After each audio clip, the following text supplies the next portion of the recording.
Welcome, travelers. I'm Josh. I'm Glenn.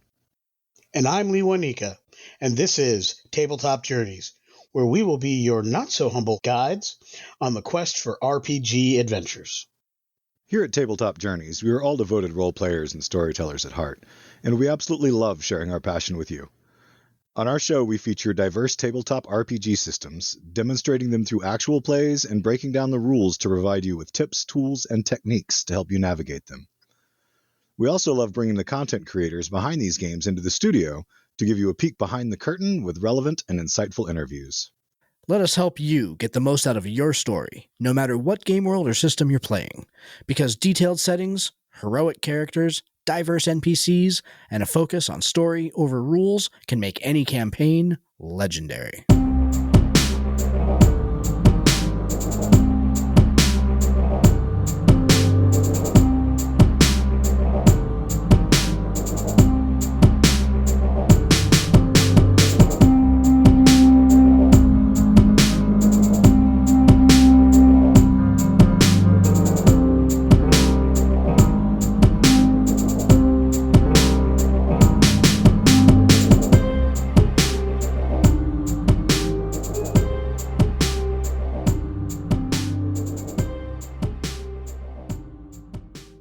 Now, here's a message from friends of the show.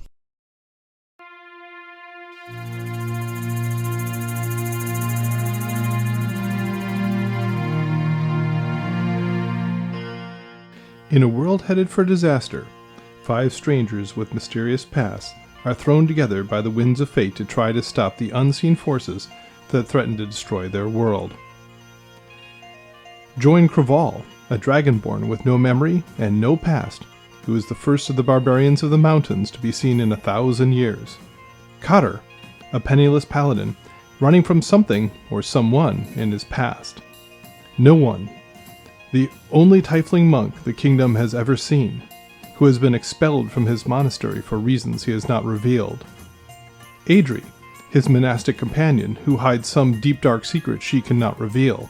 And Arlen, once a simple farmer, until some mysterious event manifested sorceress powers in him. They must travel the length and breadth of the kingdom of Faroe, searching for the disparate clues that will help them unravel the mystery of the failing of their land, while trying to hold together the unraveling threads of society's weave, threatening to come apart at any moment. They will have to battle nature, plague, politics, and even the forces of the underworld as they attempt to discover and defeat whoever, or whatever, is attempting to poison their world and throw it into chaos. Relic of the Past is a novel-length story told via a clean, custom, 5th edition Dungeons & Dragons game.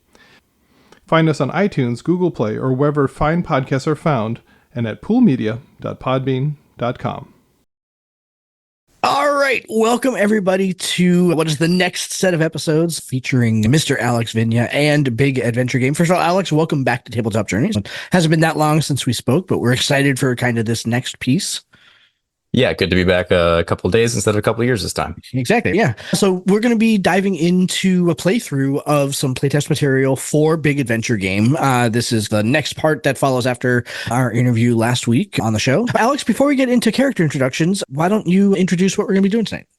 Yeah, thanks again for having me. So for anyone who missed the interview episode last time, Big Adventure Game is a D20-based fantasy system, like many great games before it, with a few twists. Worth noting up top that as of this recording, we are playing the beta version of Big Adventure Game. It'll probably be at least slightly updated by the time you listen to this. And you can read the books along with us by downloading them at spellbookgaming.com. It's free while it's in beta. Biggest thing to note is that unlike most classic games in the genre, Big Adventure Game has no class system. In its place, there's a long list of mix and matchable features, and mage characters can pick just about any spell. So this means that your characters can have very unique identities and gameplay styles that sort of sit between classic fantasy archetypes. Of course, you can still make traditional characters as well. There's no pro or con to that. You can still make a wizard, for example, but you won't be locked out of features and spells that don't have a traditional wizard vibe. Other big differences include a magic system that allows you to somewhat customize the effects of your spells in exchange for more magical energy. Player characters start out fairly adept, but don't ever become excessively powerful, making encounter balancing a little easier for GMs. On a similar note, the game is generally balanced around having 1 to 3 encounters between rests rather than 4 to 6. Additionally, the mechanics of the game make almost no assumptions about lore beyond magic and monsters of some kind exist. So GMs who love doing custom world building have lots of room to write. We'll dig into all those fun mechanical things as we play, but speaking of world building, Big Adventure Game does also have a official setting guide, Atlas of Krataris. If you don't feel like writing your own lore, you can just use that. Our game here will take place in the beta version of Krataris, so all of this lore and such is subject to change. You'll be able to see more stories in Krataris over on our YouTube channel, youtube.com/@Spellbook Gaming. So within the world of Krataris, we find ourselves in the human-dominated continent of Agram, in the nation of Ybor, in its capital city, Imperia. Ybor was once an empire that spanned the whole continent and ruled every human for a time. In that time of imperial tyranny and such, the Yborians made their faith the only legal one, now known simply as the clergy. In the year 500, a mysterious blood moon rose, and monsters and magic came into the world. The stuff of legends and faith had become real, and some humanoids could now cast spells. This event made the world infinitely more dangerous, and with soldiers dying to monsters, the Yborian Empire slowly collapsed. While the empire fell, the clergy remained, establishing an inquisition that promised to keep the citizens safe from dragons, giants, demons, and, of course, witches. Human mages are forced to live out their youth in walled-off schools run by the Inquisition, and must then spend their whole life under the watchful eyes of the clergy. Visiting elven and dwarven mages are watched with suspicion. Mages who escape the cities or are caught using magic for any remotely selfish or experimental reasons are labeled witches and declared outlaws and heretics. So that's most of the lore dump. We find ourselves in Ibor's capital, Imperia, in the year 999. This little story of ours will begin, as many great ones have, in a tavern. The Rusty Anchor is an inn and tavern a few blocks from Imperia's eastern docks. The party has just spent the night there and is finishing up their breakfast alongside sailors and local workers. Before the show, we debated doing character creation live, since it's one of the more interesting parts of the system, but it could take a while sometimes, so we're just kind of review everything on air, why you guys built things in the order that the book goes. I know you guys like to roll initiative for the order that you talk in. That's a good tradition. Within Big Adventure Game's rules, using your characters, why don't we roll initiative? In Big Adventure Game, it's a D20 plus your reflex stat and your sense stat. Someone did their homework. I like this. All right. I am reflex 3, sense 2 for a total of +5. So the slow guy goes quick, and I'm rolling my fan roll die now. Yep. My fan roll die with my -1 initiative. I got a 12. Okay. I've got a +4 for my initiative, 2 and 2 on reflex and sense. And I rolled a 19, +4 is 23. That's pretty good. My 8 leaves me at a 13. So yeah, that's definitely Glenn with the highest number. We'll just go in the order of the book as if we were making the character. Tell us your character's name, their lineage, describe them physically, and tell us what does that lineage get you. Lineage is our term for race, ancestry, species, whatever. I am playing Zorn Arvalen, a forest elf, and that lineage grants me 30 feet of dark vision and +2 to my detection skill, increasing its max to 9 at the start and 12 total. All right. It's about 6 feet, fairly muscled, but not like... Not a bodybuilder. Yeah, not a muscular bodybuilder. No. He's not like Arnold. He's got chestnut hair and stormy blue eyes.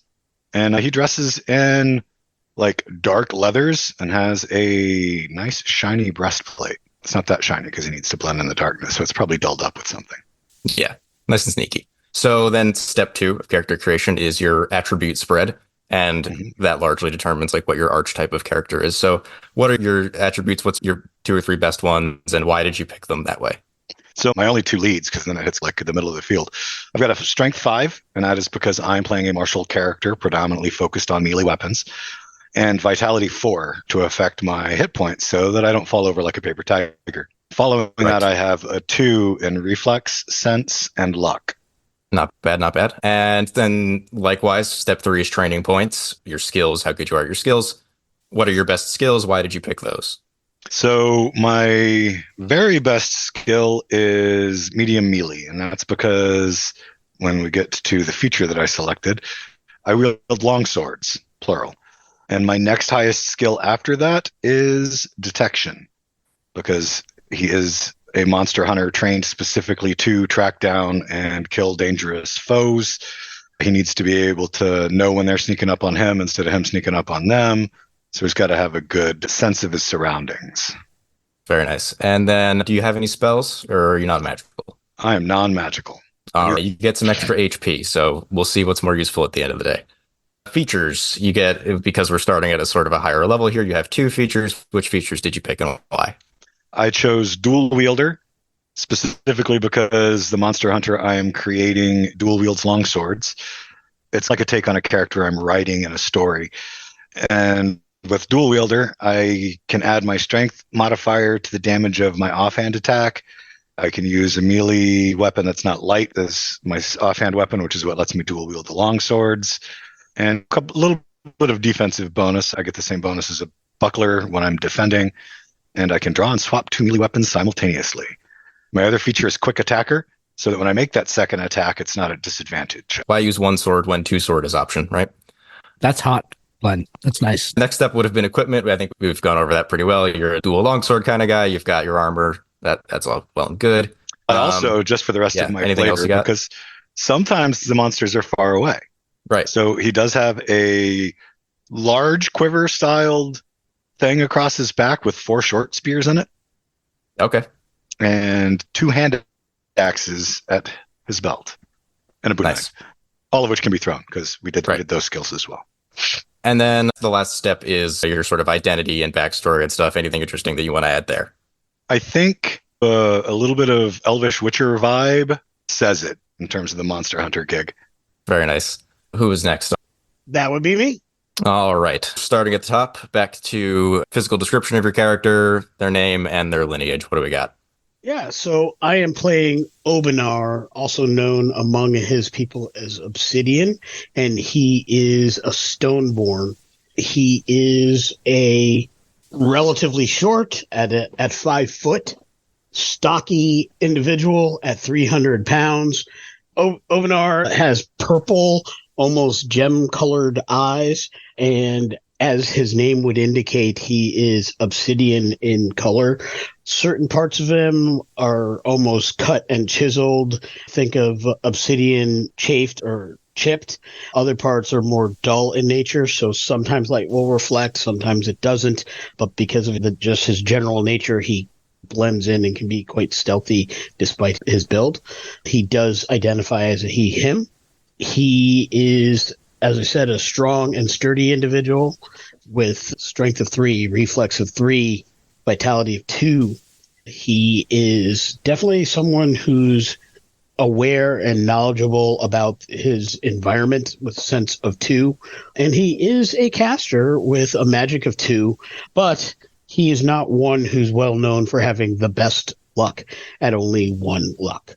No one can be very good at everything. So we covered your attributes. That's good. Got kind of a spell sword, a Gish character thing going on. That's awesome.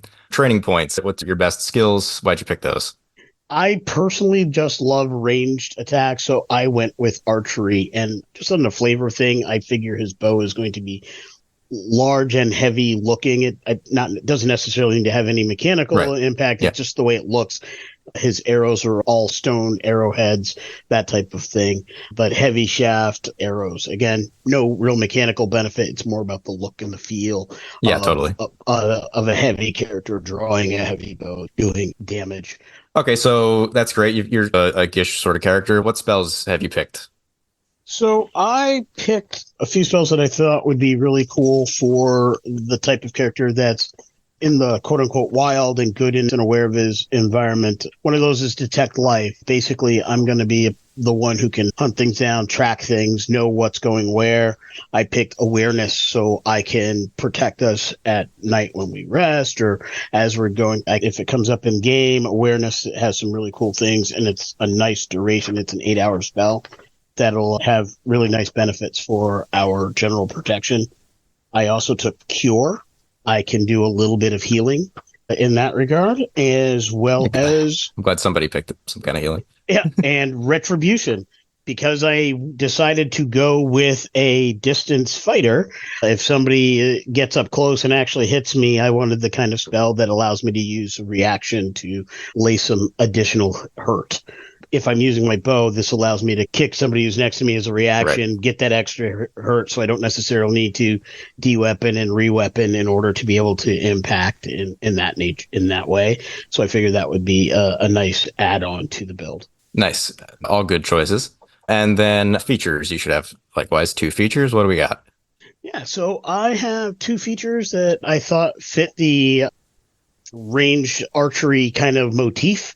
With archery being my best skill, I took sharpshooter as a feature and poke as a feature. So I'm going to hit more accurately. I am going to strike with more vim and vigor, so to speak. For the short guy that everybody actually probably expects to be the in-your-face frontline brawler, that's not this character, but he's still able to do that big brawler type of attack damage. He's just not doing it in your grill.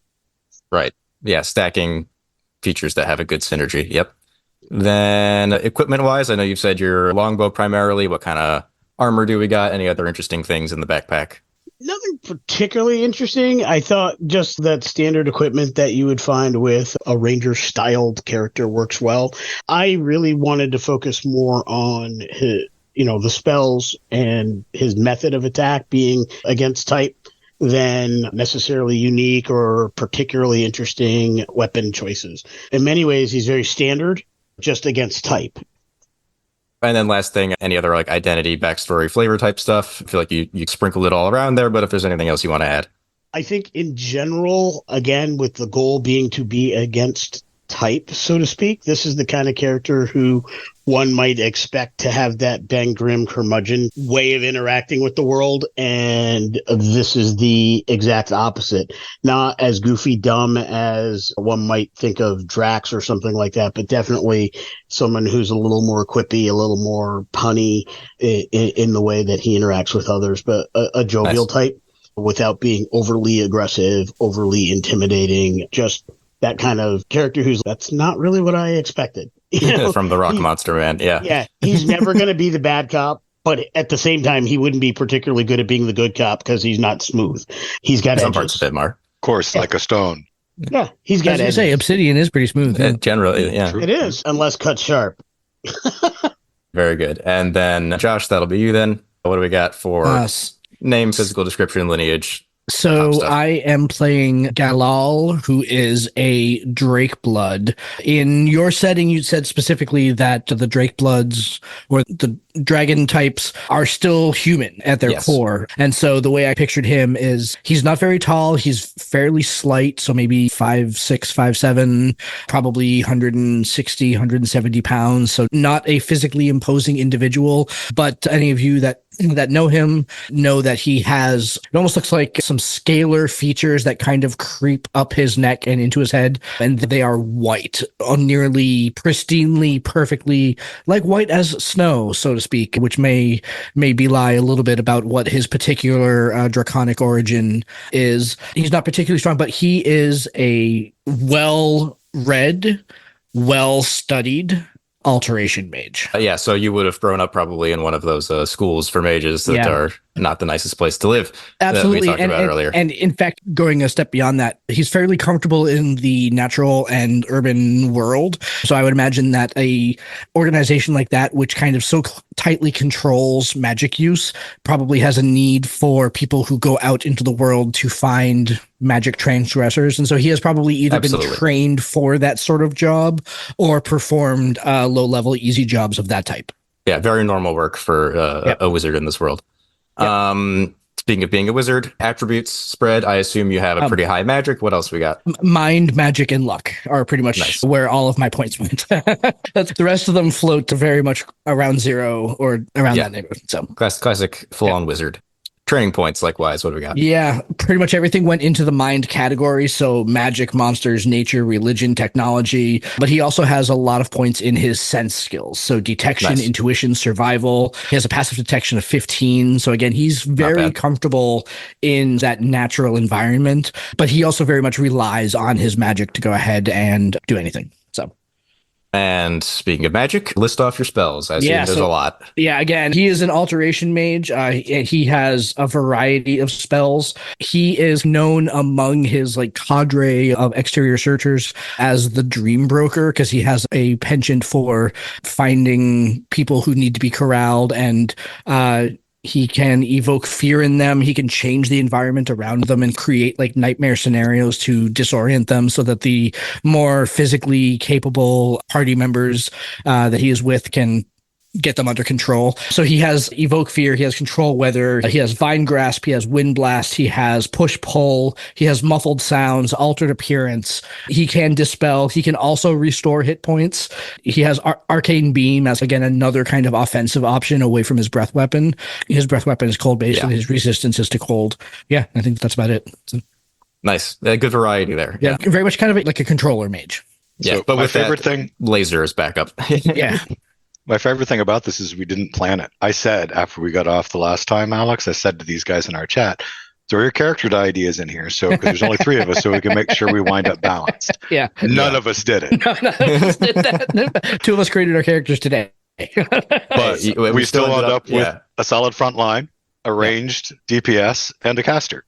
Yeah. Yeah, and specifically a control caster at that too, especially with push pull. That was one thing when we talked before that I was like, oh, it's like push pull. Like my ability to go ahead and take someone and be like, wait, you're not going to be there. You're going to be there instead. I think that kind of I see that coming. You'll find uses for it, I imagine. Yeah. With these encounters I have lined up, You just keep moving them in front of my swords. Pretty much, exactly. Yeah, you deal with that.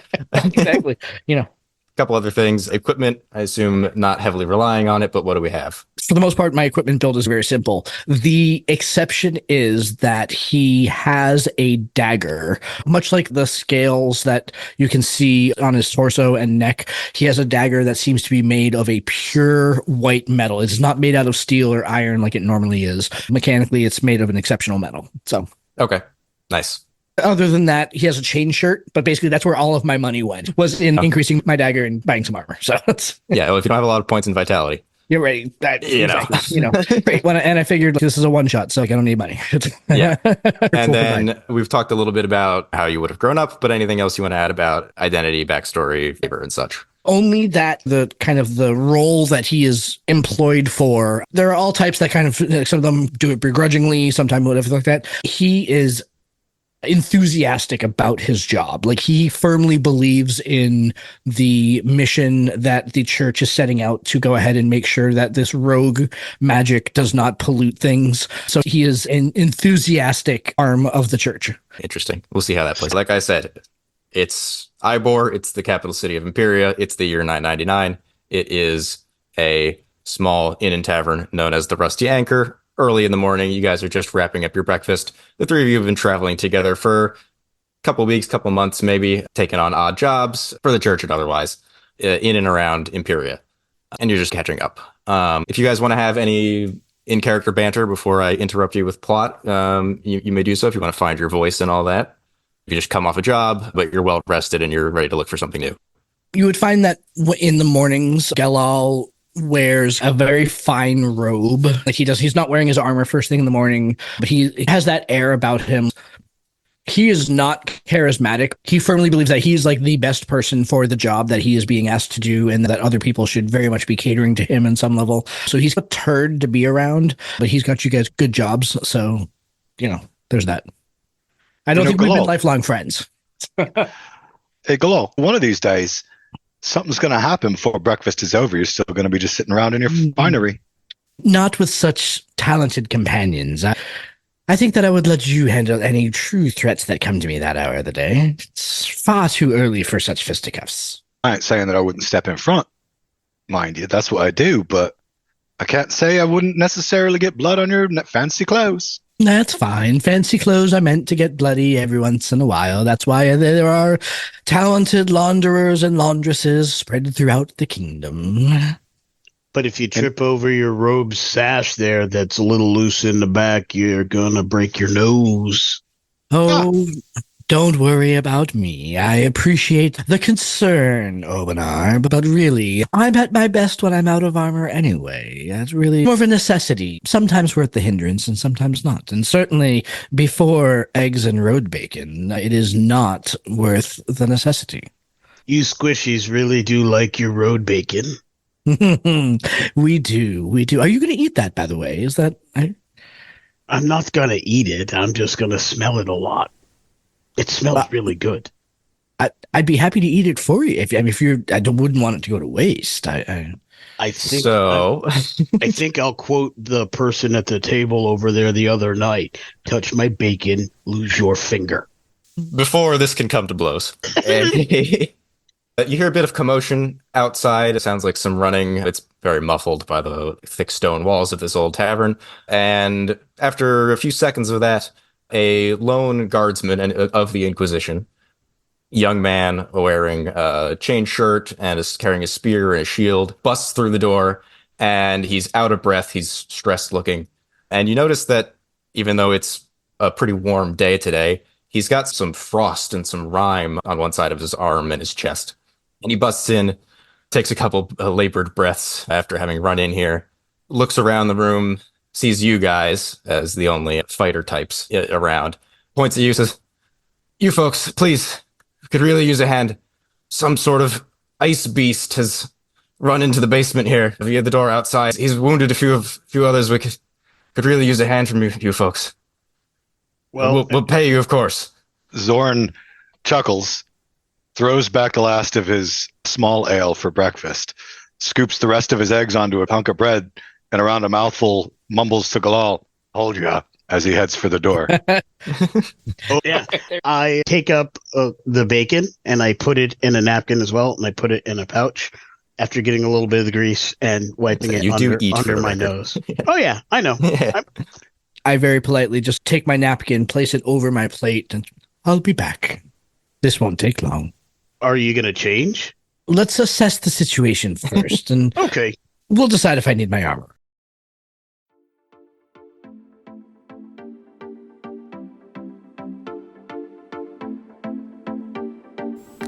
Welcome to the middle of the show.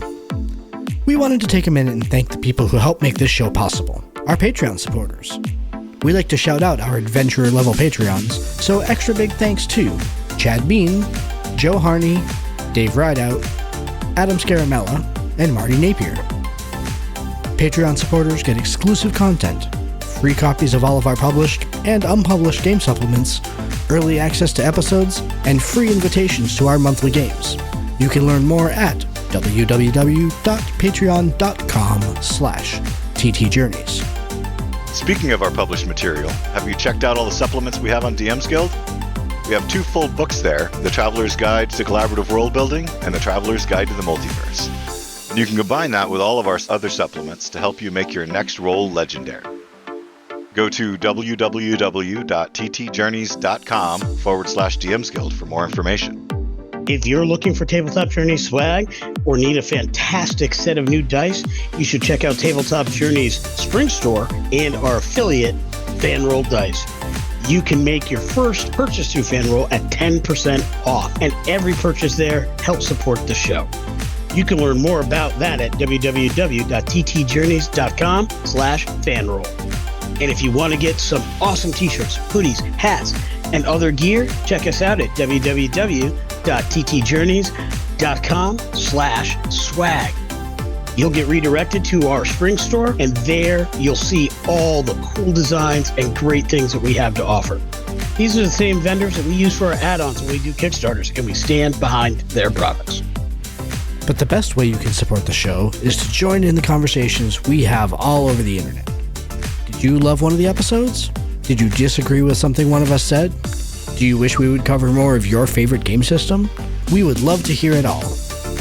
Check out our social media links at linktree/ttjourneys. That's linktr.ee/ttjourneys. We can't wait for you to join the conversation. We hope you're enjoying this week's show, so here comes the second half. Don't forget to subscribe to the show wherever you're listening to it, and if your platform allows you to leave a comment or a rating, why not hit the button and show us some extra support? Thanks again for listening. Now on with the show.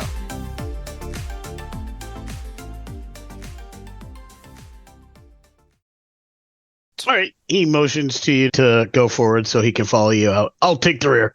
All right. So, yeah, you follow the guard outside, just walk around to one of the sort of like basement hatch doors. I'd like to snatch his bacon before we head out the door. Yeah, go ahead. Do you want to hide that action or? No, I'm gonna try. Like, I'm gonna try. Yeah, I just figured it'd be a good way for me to get my first roll in before I throw a weapon at somebody. I figure stealth, maybe? Yeah, I'll call that stealth. Yeah, that's not fine motor so much. It's more stealth. Go ahead. All right. So I am +4 to that. I'm just rolling a D20 and then... D20. I'm sorry, +7, actually. Yeah, D20 reflex training. Oh, that's not a great number, but that's going to be an 11. So my passive detection is 15. So you notice this. You notice he took it. He wasn't slick. Yep. And, of course, he scarfs that, and he keeps his own bacon for later. Guess you So got the guard and I, who are already outside and about to enter the basement, Yeah. while they're still gathering themselves, deciding whether or not they need a wardrobe change. So yes, eventually, bacon consumed and hidden, you walk out around to the outside of the building and swing open the door. Glenn, I assume you're our frontliner. You'll be going in first alongside this young guardsman. The two of you together go down the stairs, bust open the door at the bottom, and you find yourself in a small, dim cellar and packed earth floor, stone walls, very little light in here. And ahead of you, sure enough, is the aforementioned ice beast. It is a large creature in game terms. It's a 2x2. And it is roughly humanoid in shape, stocky, wide, and its head is just scratching the ceiling in this place. It's probably 7 or 8 feet tall. There's a few sort of crates and supplies for the inn down here in the basement as well. And so, yeah, you bust the door down, run in, monster, roll initiative. All right. That was cocked. 17 plus 4 is 21. Very nice. 5 plus 5, I am at 10. Okay. Actually brings up an interesting rule that I'll come back to in a second. Yep, 17 for me. We actually have a tie in the initiative. Luinica has tied with one of my guys. The way ties work in Big Adventure Game is anytime there is a tied roll, that's one of the things that the luck stat is used for. We both roll a d20, we add our luck, and the result of that breaks the tie, for initiative at least. So let me roll plus this NPC's luck. I did pretty bad. I've got a total of a 4 there. I have a total of a 4, so that's a double tie. We roll again. 21. I rolled a nat 1. All right, so you've been demoted from 10 initiative to 9.9 on my spreadsheet. Glenn, Zorn will be the first to act. What would you like to do? So Zorn claps the young guardsman on the shoulder and says, "Ha! You didn't tell me it was a big un. I like the big uns," and strides forward 5, 10, 15 while drawing both longswords and attacks. So with my first attack, that is a 15. My longsword skill That'll be medium melee. is medium melee. Is 12. Okay, yeah, you hit him. That'll do. That'll do. Go ahead and roll damage. That'll be a d8 plus strength. D8 plus strength. So 3 and 5 is 8. Okay. Yeah, so you slash across it. Some small chips of ice. That seems that slashing damage is perhaps not the best option here, but it is doing some damage. That's what I've got available. If at first you don't succeed, try again. And I give him my free attack with my offhand weapon for dual wielding. Go ahead. 4 and 12 is 16. Let me see. That is his armor. I should have said this earlier. The way most ties work in Big Adventure Game is that whenever there is a clear attacker and defender, as there is when you're swinging a sword at someone, ties always go to the defender. So since you've matched his armor with your attack, that is a miss. Or a scrape, perhaps, on the ice. That one doesn't quite penetrate his ice. Not really, no. But then we throw out our second attack without disadvantage because of the quick attacker feat. You have a feature, yep. For 8 plus 12 is 20. That'll do, yep. For another 8 damage. Okay. Likewise, another good chip in there. It's working. And that being your turn, it is then Josh's turn. Galal, what does he do? My swords ain't that effective, so I'll keep him busy. You guys take him down. Did anyone bring fire? Of course not. I'm a cold mage. Why would I have been? No. So can I move through Liwanika, or do I have to act from back here? You'll have to act from back here. Otherwise, what you could do is hold your action. But certain spells, as long as you can see the target, you don't need a projectile, depending on what you want to do. Unless if it's a sphere, he doesn't need line of sight. A line. Generally with the spell, as long as you can see the target, you're good. But if it's like a lightning bolt, obviously, that would be a problem. Yeah, the spell that I was going to use then isn't going to work because I was going to use Vine Grasp, right, which would basically send out a vine and pull the creature towards me. The pulling effect would have difficulty exactly in this right. Yeah, arrangement with people in front of you. I want him to be in front of me so that I can then attack it, but that's not going to work. So instead, I will just use Arcane Beam. Let's see, Arcane Beam I think is just a straight up attack. No, that one is that's like a lightning bolt. It's like an area line saving throw. You could, if you want to, use the spell modification system to apply safe to it to exclude your friends. That's probably not a bad idea. Let loose a beam of unfiltered creatures caught in the area must make a reflex saving throw. However, let's see. I am going to do that. I will use safe. What you're going to do is for the audience, you're going to spend two additional spell points to cast your spell, and thus it will warp around your two allies in front of you and blast just the ice elemental. Cool. I make a reflex save for that. You need to make a reflex save versus 18. What do you know? That's a grand total of 0. Fabulous. It's a big ice guy. So it's going to do 4d10 plus 5 damage. Yep, that's a big one. Yep. Raw magic damage, which pretty much nothing is resistant to. Pretty much nothing is resistant to. Nothing vulnerable to it either, but hey.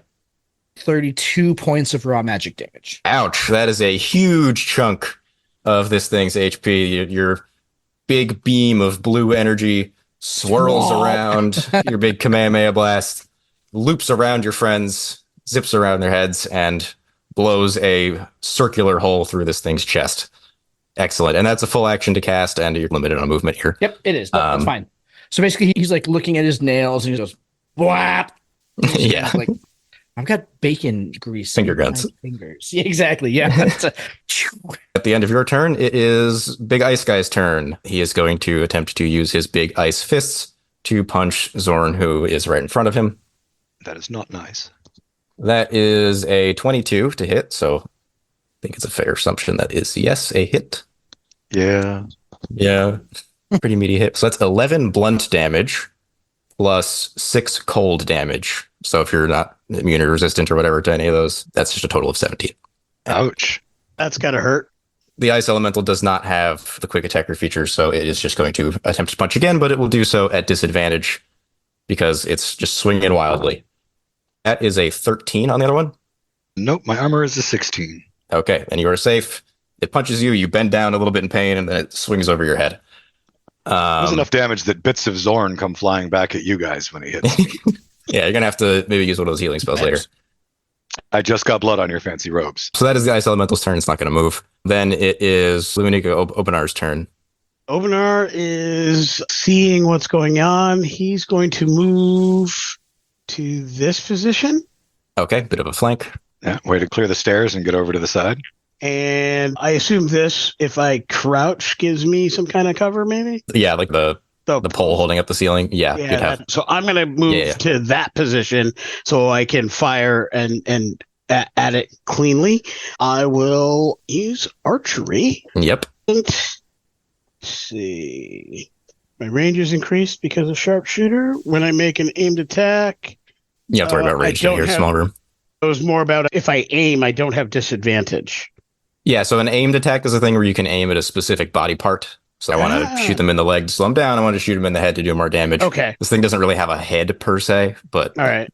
You get disadvantage, and if you hit, there's a bonus effect. And you can overcome that a couple times. Yeah, I'm not worried about that. So I'm just going to make my standard attack. All right, normal longbow attack. And that is a 17 to hit. That just hits. Okay. And give me damage. Damage is going to be 1d8 piercing. Plus strength. Plus strength, so 1d8 plus 3. And then with poke, I'm reducing their AV by 2 because I have poke, by the way. All right, so yeah. All right. Chip his armor a bit. And I do an extra d6 of damage, so I'm going to do 1d8, 1d6 plus a total of 3. For 8 points of damage. Oh, it's only when I'm sorry, I didn't aim, so never mind that. Yeah, that's not an aim attack. Yeah, so the d6 is not there, so that's going to be a 4 and 3, 7 points of damage. Okay. Yeah, your arrow sticks in it, and a big piece of it chips off. You've weakened its armor. It's not looking good, but it's still up. You can use your second quick action to attack, or you can do something else with it. Now, because of the loading property of the bow, would Are I you using a longbow or a crossbow? longbow? Then you can just shoot again. Excellent. All right. Same It'll thing. be at disadvantage because it's 2 attacks in a turn is disadvantage, but yeah. Yep. Disadvantage. We are. Ooh, that's not going to hit on my bet. That's going to be a 10. No, your arrow sticks into one of the wooden posts, and that'll be your turn. Then it is our Inquisitor Guardsman friend. He's going to also move to flank, and he's just going to make a poke attack with his spear. I've rolled very poorly. That's unfortunate. And then he'll actually just use his other action to defend. He's just going to post up with his shield because he's already a bit beat up from earlier. But then we go back around to the top to Zorn's turn again. All right. Zorn is shaking off the blow from the last round and does a nice spin move, laying into him with all blades again. Yep. First attack, 18 and 12 is 30. Yeah. I will save you the time. It has 1 hit point left. I did 10. 10 is more than 1, so very good. So with my cool spin move, I lop off its head and say, and that's how it's done, boys. And then it falls to pieces. It is now just some mundane ice that will be melted in short order. And as that happens, not Zorn, because you're right there next to it, but the other two of you, if you could roll a detection check for me. That's a 16. That's a Pretty good. 13. Okay. Galal, from the back of the room, since you're a little bit further back, you feel like you heard some movement or something. We're out of initiative now. Movement or some breathing from this sort of side room off to the side of the cellar. The door is closed. Okay. So I would gesture to these two. Yeah. So I wave to get your attention, and then I point at the door, gesture towards the door. The door open in or out? It would open in. I'm gonna move so I can shoot in and post up at the door, and I'm gonna signal that I'm ready, lifting one hand and a thumbs up, and a nod, and a wink that just looks awkward and weird. Very good. So yeah, Zorn mouths at you. Are you hitting on me? I'll point at the Inquisitor and gesture at him, and then point at the door aggressively. Get over there and open the door. So he looks back at you guys setting up this ambush, and he doesn't speak it out loud, but he just mouths, and he says, possibly a witch. Who summoned the monster is his Zorn shrugs and gestures at the doorknob with his sword anyway. Yeah, exactly. All right. My arrow is knocked. Yeah. Do you want the Inquisitor to open the door? Yeah. Want the unnamed NPC to open the door? Yes. He has a name. And then get out of the way. Yeah, He doesn't have to go in. He just it's has Inquisitor. Yeah, he kicks it in, points his spear, and on the ground in front of you is a young woman in the robes of the school, crouched with her hands up in surrender. And she's just got her hands up, like, you got me, fine. Just please, don't stab me. I recognize that she probably does not speak this, but just in case. In Etheric, I will say, what are you doing here, child? She speaks back to you in broken Etheric, which for context for anyone listening is the language of the gods and angels and devils, old Latin type language. She speaks back to you in broken Etheric, and she basically says, trying leave. But why? And the Inquisitor points back at you and says, no secret wizard conversations. That's not allowed. Let me do my job.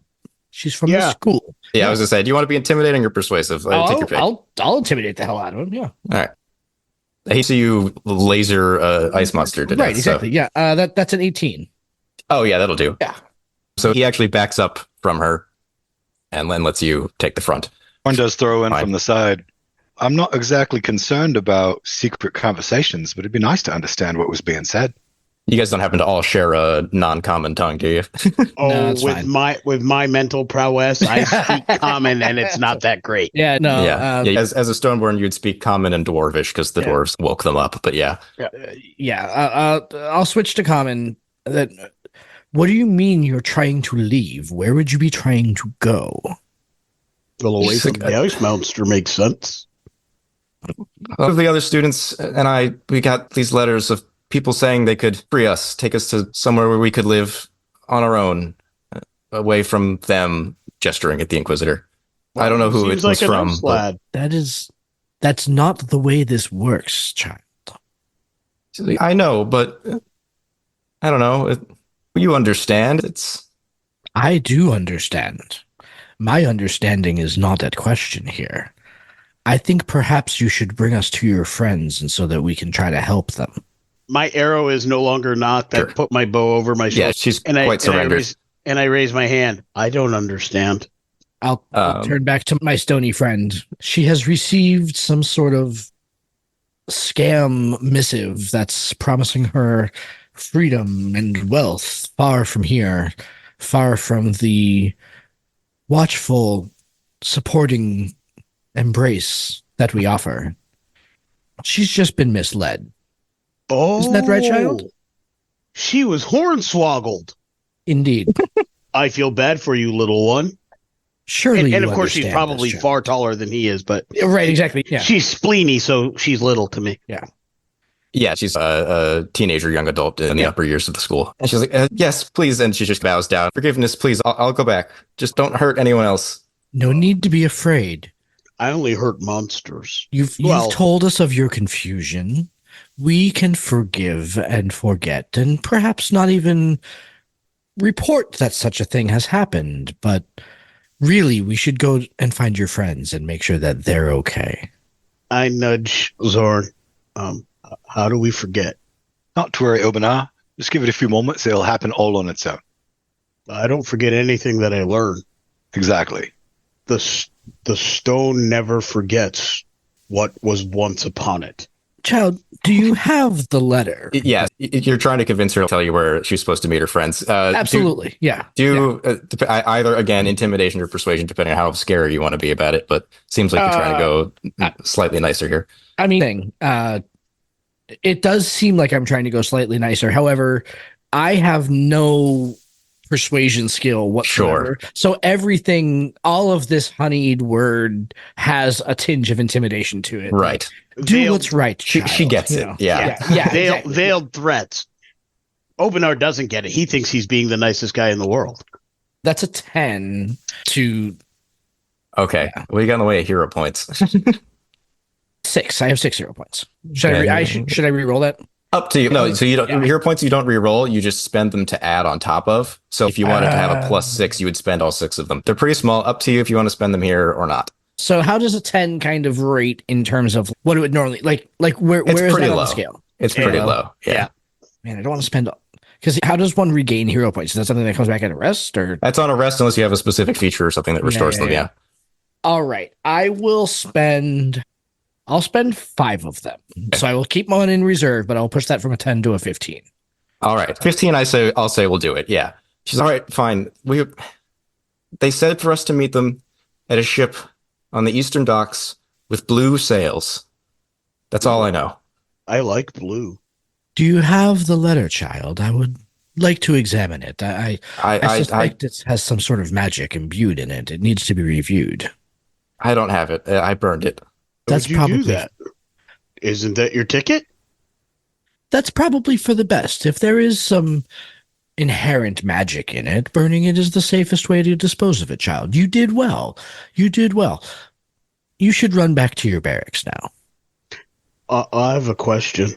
If they were asking people to go to a ship, don't they need their letter as to mark their passage? It doesn't make sense that she would burn her passage. Are you sure you don't have it hidden somewhere? Would you like to make like to hide things?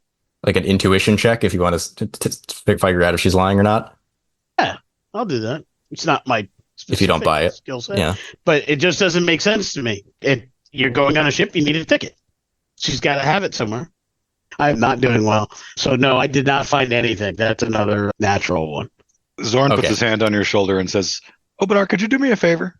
I think I saw this big hunk of ice shift a minute ago. Would you just come over here and just watch that real close while we talk in case it gets back up? I am watching it. It was melting a bit, so it shifted as it slid down the other ice. But thank you. I'm always watching. Before you run off, what's your name, child? Varania, sir. Yeah, and who do you study with? Master Gallus at the Academy, at the Arcanum. in town. Did he give you the letter? No, he would never. Oh, who gave it to you? She said she didn't know earlier. Oh, He forgot. It's okay. Well, just I didn't forget. I didn't learn it the first place. I never forget. The stone never forgets what was once upon it. Like I said, Valania, I would be happy to consider this a misunderstanding. Something purely led you astray. If Master Gallus has any questions about your whereabouts or the condition under which we found you. As you're offering this piece, a bunch of additional Inquisitors march down into the basement. A captain, by the looks of one of them, nicer armor, so he would outrank you. And then 3 more of the sort of normal guardsmen. And he steps up and he says, "Gentlemen, thank you for capturing this escaped witch. Guards, take her back to the Arcanum. You know the sentence for this. And unless you want to start some beef." I do think severe. Gentlemen, I really do think that this is just a misunderstanding. You better put on your bamboozled face.